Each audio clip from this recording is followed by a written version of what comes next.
And so, with those things that we learned from Jonah chapter 2 and how God is moving within the crisis of colonization, within Jonah and the fish, how God is working within evil, there's things that relate to the social issue, the contemporary issue of today. Number one, we have to understand that governmental leaders are like the royal court members and religious insiders. In the book of Jonah himself, who are in denial of the situation. Number two, we have to realize that the solution to the problem isn't minor reformation, but regeneration of individual society and the government. So yeah, while we're looking for major reformations in gun laws and gun violence, ultimately it's going to happen when the hearts of people are changed and they realize that this is a serious issue that needs to be dealt with, that this is a serious issue that's affecting millions of people, that this is a serious issue that's affecting the next generation growing up in this reality. And until, the hearts of governmental leaders, until the hearts of people in society have a change, until we stop living in denial and until we really confront the issue and have a change of heart about it, there's not going to be change. Number three, God is in the midst of this tragic and evil societal condition, even though there have been no major reforms. As we saw in Jonah chapter 2, that God used the sea and the fish, which represents evil, to make Jonah have a change of heart. That's the same thing that God is doing today, even though it doesn't seem like it when we look around.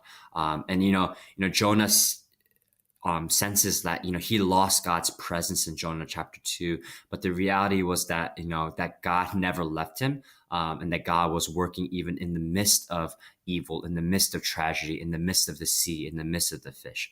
And number four, reformation will not happen on a governmental level, but on an individual level.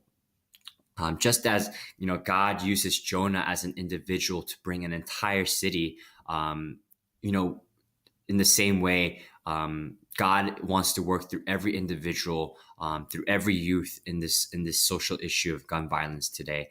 And we see this happening actually in society right now with the March for Our Lives movement, and the school walkouts, where high school and college students, they're technically insignificant compared to governmental leaders, but they're protesting, they're raising awareness, they're calling for action on an individual level, and we see that has significant effect. So I think it's an encouragement to youth today that even though the situation seems bigger than them, even though they seem insignificant in bringing actual governmental change, that they can still participate with God in the midst of gun violence to bring change on an individual level.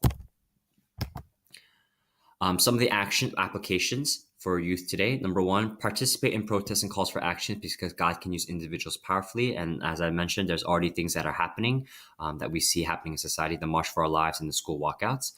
Number two, know where we are as a society and understand that denial and restoration of gun violence isn't the solution.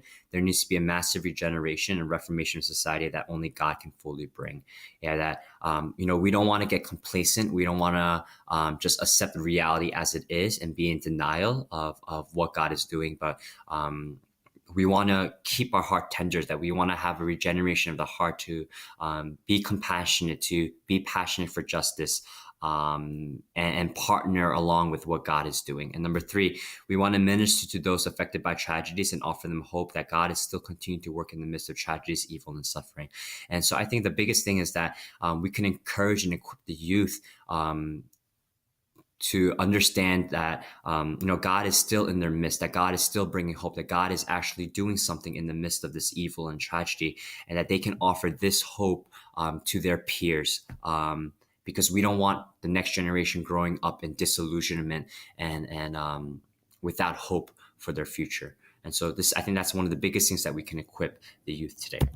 And so my conclusion is that, God is renewing hope for his people to bring justice. And number two, that God can use death, suffering, evil to bring about his purposes. I would want to encourage the youth that because there is death, suffering, evil, doesn't mean that God is absent, because God never leaves us nor forsakes us, that his presence is always with us, and that God is always actually working to provide and to protect for his people.